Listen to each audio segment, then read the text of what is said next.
So, how on earth do they show up again? When you read the biblical account of the flood, it sounds completely final. Genesis 7 describes the event without mincing words. The waters covered the highest mountains, and the text is crystal clear about the result. Genesis 7:21-23 states, "And all flesh died that moved on the earth. Everything on the dry land in whose nostrils was the breath of life died. He blotted out every living thing that was on the face of the ground. Only Noah was left, and those who were with him in the ark." That seems to leave zero wiggle room, doesn't it? Every single land-dwelling creature that breathed air and wasn't on that ark was gone.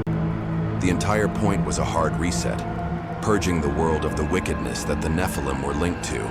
The mainstream theological view holds to this. The Nephilim were utterly and completely destroyed. So, how on earth do they show up again? Fast forward a few centuries, the flood is a distant memory, and the Israelites are about to enter the promised land, Canaan. Moses sends 12 spies to scout the area, and they come back with a report that sends a wave of pure terror through the entire camp. In Numbers 13:33, the spies give their terrifying report. "And there we saw the Nephilim, the sons of Anak, who come from the Nephilim. And we seemed to ourselves like grasshoppers, and so we seemed to them." This single verse is the smoking gun for the whole mystery. It's a direct mention of the Nephilim, long after they should have been ancient history.